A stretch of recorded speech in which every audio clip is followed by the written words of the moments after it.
नमस्कार दोस्तों, जीडीपीएल टीम आप सभी का वेलकम करती है। और आज के हम स्पेशल वीडियो में जो सभी कॉम्पिटिटिव एग्जाम्स के लिए बहुत इंपॉर्टेंट है डिस्कस करेंगे। जैसा कि एस्पायरेंट्स की डिमांड भी आ रही थी कि 1935 के अधिनियम को रिलेटेड लेकर के और अदर वीडियोस के लेकर के हम धीरे धीरे सारे वीडियोज आपको प्रोवाइड करवा रहे हैं।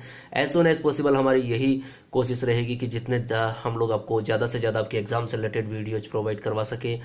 ये वाला वीडियो हमारी टीम के द्वारा तैयार है, विषय विशेषज्ञों के द्वारा तैयार है। अगर फिर भी आपको लगता है कि कहीं कोई क्वेश्चंस में किसी डेट्स इत्यादि को लेकर कोई कंफ्यूज क्रिएट होता है तो आप सवाल कर सकते हैं, आपका हमेशा वेलकम रहेगा। जिस एस्पायरेंट ने हमारे यूट्यूब चैनल जीडीपीएल को सब्सक्राइब कर लिया उनका बहुत बहुत शुक्रिया। जिन्होंने अभी तक हमारे यूट्यूब चैनल जीडीपीएल को सब्सक्राइब नहीं किया है वो हमारे वीडियोज की ज़्यादा से ज़्यादा अपडेट्स के लिए हमारे यूट्यूब चैनल जीडीपीएल को सब्सक्राइब करना ना भूलें। और साथ ही अगर ये वीडियो आपके लिए मददगार साबित होता है तो लाइक करना ना भूलें, शेयर करना ना भूलें अपने फ्रेंड्स के साथ, ताकि वो भी इसका फायदा उठा सके। तो आज बात करते हैं हम 1935 का भारत शासन अधिनियम। तो आज के वीडियो में हम लोग चर्चा किसकी कर रहे हैं? 1935 का भारत शासन अधिनियम की बात कर रहे हैं। और इस शासन को हम लोग गवर्नमेंट ऑफ इंडिया एक्ट 1935 के नाम से भी जानते हैं। टू बी क्लियर, सबसे इंपॉर्टेंट बात आती है कि जब ये हुआ, ये अधिनियम जो है ये हमारे लिए इसलिए भी इंपॉर्टेंट है, जब भारत का कॉन्स्टिट्यूशन हुआ, सरकार का गठन हुआ, तो उस वक्त ये हमारे लिए मील का पत्थर साबित हुआ, बहुत इंपॉर्टेंट रहा। तो इस अधिनियम में अगर बात करें तो इसमें 14 भाग, कितने भाग? 14 भाग। टू बी क्लियर, बात करें तो 321 धाराएं, कितनी? 321 क्या धाराएं, और इसके साथ साथ 10 अनुसूचियां थी। कितनी थी? 10 अनुसूचियां थी।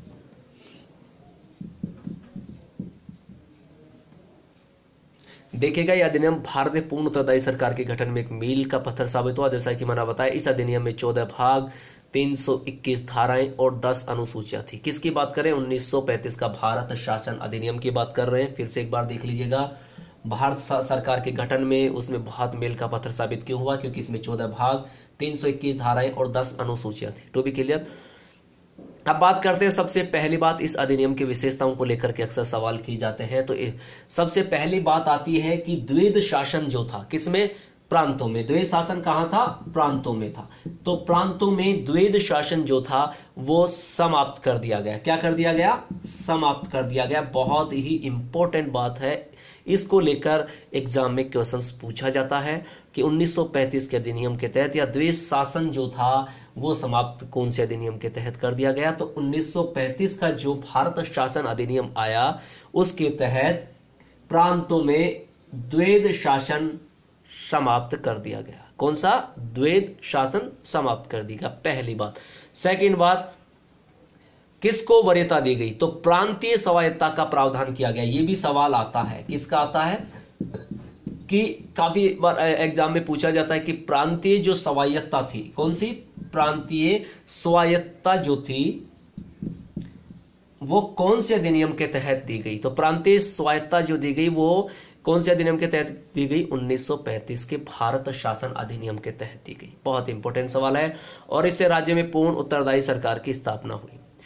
यह भी सवाल पूछ लिया जाता है कि कौन से एक्ट के तहत या कौन से अधिनियम के तहत राज्यों में पूर्ण उत्तरदायी सरकार की स्थापना हुई? तो हमारा जवाब होगा 1935 का अधिनियम। बहुत इंपॉर्टेंट है, मैंने बताया सबसे पहले इसका नाम 1935 का भारत शासन अधिनियम नाम है।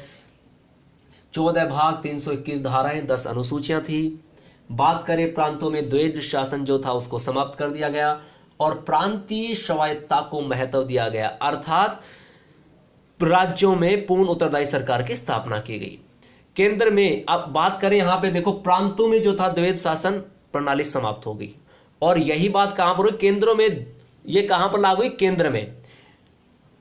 केंद्र में द्वैध शासन प्रणाली का शुभारंभ किया गया। कहां पर किया गया? प्रांतों में हटा दिया गया। और कहां पर शुभारंभ किया गया? केंद्र में द्वैध शासन प्रणाली का शुभारंभ किया गया। किंतु यह प्रावधान जो है वो लागू नहीं हो सका, इस बात का ध्यान रखिएगा।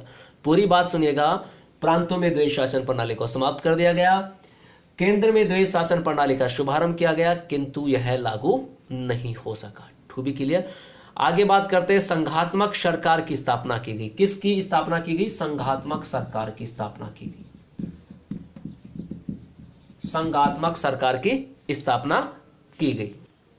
ये यूं कहे कि पहली बार जो है वो अखिल संघ, कौन सा, अखिल संघ की स्थापना की गई, यानी कि अखिल संघ की स्थापना का प्रावधान रखा गया। यानी कि कहने का मतलब यह था, यह संघ ब्रिटिश भारत के प्रांतों तथा देशी रियासतों से मिलकर बना था। अब सबसे बड़ी बात है कि केंद्र व तथा उसकी इकाइयों के मध्य शक्तियों का विभाजन कर दिया गया। यह बहुत इंपॉर्टेंट बात है, केंद्र और राज्य जो थे उनमें क्या किया गया, शक्तियों का विभाजन कर दिया गया। बहुत इंपॉर्टेंट बात है, इसको याद रखना है। इसमें देखो संघ सूची की बात करें, सूचियां कितनी है, संघ सूची, तो संघ सूची हो गई। तो संघ सूची में कितने विषय थे, 59, 59 विषय, कितने थे, 59, यानी कि 59 विषय थे संघ सूची में। एक राज्य सूची थी, राज्य सूची में कितने विषय थे, राज्य सूची की बात करें तो राज्य सूची में थे 54, कितने थे, 54, टू बी क्लियर। और फिर बात करें तो एक समवर्ती सूची है, कौन सी, समवर्ती सूची, समवर्ती सूची। तो समवर्ती सूची में कितने रखे गए, 36 विषय, कितने रखे गए, 36। फिर से सुन लीजिएगा, बहुत इंपॉर्टेंट बात है, केंद्र और राज्यों में शक्ति का विभाजन किया गया। हम बात कर रहे हैं 1935 के भारत शासन अधिनियम की, उसके तहत संघ सूची में 59 विषय रखा गया। हम लोग किसकी बात करें, 1935 के अधिनियम की बात कर रहे हैं, वर्तमान की बात नहीं कर रहे। वर्तमान सूचियां अलग अलग हैं, जिसके विषय के बारे में हम लोग आगे डिस्कस करेंगे। तो 1935 का भारत शासन अधिनियम के अंदर संघ सूची में 59 विषय, राज्य सूची में 54 और समवर्ती सूची में 36 विषय, ठीक है।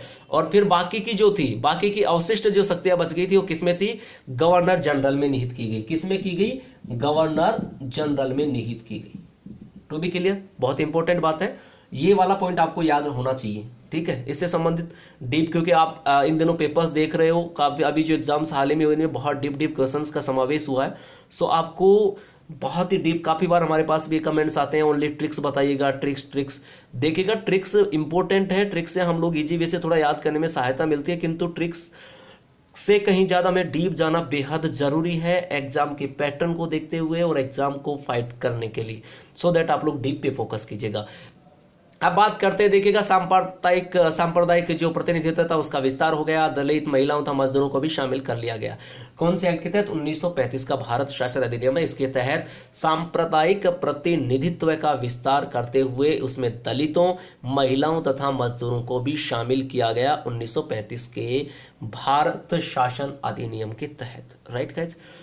फिर एक और, इसमें प्रस्तावना को भी शामिल किया, क्या, प्रस्तावना को भी शामिल किया गया, किसको, प्रस्तावना को भी। और इससे एक और इंपॉर्टेंट बात है, 1858 में क्या हुआ था, भारत स्थापित, जो भारत परिषद की स्थापना थी ना, भारत परिषद, उसको क्या कर दिया गया, सिंपल सी बात है, समाप्त कर दिया गया। क्या कर दिया गया, समाप्त कर दिया गया। ये इंपॉर्टेंट बात है कि 1858 का भारत परिषद जो बना हुआ था उसकी समाप्ति कर दी गई, किसके तहत, 1935 का भारत शासन अधिनियम के तहत। और देखिएगा, उच्चतम न्यायालय था रिजर्व बैंक ऑफ इंडिया की स्थापना का प्रावधान किया गया 1935 के अधिनियम के तहत। और 1937 में संघीय न्यायालय की स्थापना हुई। कब हुई, 1937 में संघीय न्यायालय की स्थापना हुई। किसकी, कब हुई, 1937 में संघीय न्यायालय की स्थापना हुई। और प्रथम मुख्य न्यायाधीश के बारे में सवाल आ जाए कि प्रथम मुख्य न्यायाधीश कौन थे, तो कौन थे, मोरिज गायर। कौन थे, मोरिज गायर। कौन, यानी कि न्यायालय की स्थापना की गई, जिसके जो प्रथम न्यायाधीश की बात करें तो कौन थे, मोरिज गायर थे। और स्थापना कहां हुई थी इसकी, दिल्ली में। अगर ये पूछ लिया जाए ना स्थापना कहां हुई, तो दिल्ली में। प्रथम मुख्य न्यायाधीश कौन थे, मोरिज गायर थे। इस बात का आपको ध्यान रखेगा। इस अधिनियम द्वारा 6 प्रांतों में 2 सदनों की व्यवस्था की गई। कितने प्रांतों में, 6 प्रांतों में किसकी, 2 सदनों की व्यवस्था की गई, 2 सदनों की व्यवस्था की। ये भी हमारा इंपॉर्टेंट तथ्य है। अब अगली बात करते हैं। अब देखिएगा, मैं बताना चाहूं तो भारत परिषद अधिनियम 1935 जो है वो प्रस्तावित संघीय व्यवस्था कभी अस्तित्व में नहीं आई। इस बात का भी आप ध्यान रखिएगा, ये अस्तित्व में नहीं आई। इसका कारण क्या था कि देशी रियासतों ने संघ में मिलने से इनकार कर दिया। टू बी क्लियर, ये भी इंपॉर्टेंट है, कई बार पूछ लिया जाता है कि अस्तित्व में क्यों नहीं आ पाई। तो इसका सबसे बड़ा जो लॉजिक है वो क्या है कि देशी रियासतों ने संघ में शामिल होने से इनकार कर दिया। और भारत शासन अधिनियम 1935 की बात करें तो ये कब से कब तक रहा, ये 14 अगस्त 1947 तक लागू रहा। कब, 14 अगस्त 1947 तक लागू रहा। ऐसे सवाल बहुत इंपॉर्टेंट हैं।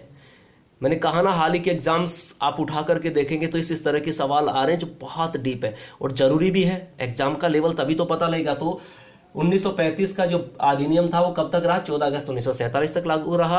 अब बात करते हैं, कई बार कोटेशंस आ जाती हैं, तो देखिएगा पंडित जवाहरलाल नेहरू ने 1935 के अधिनियम को दासता का एक नया अधिकार पत्र कहा।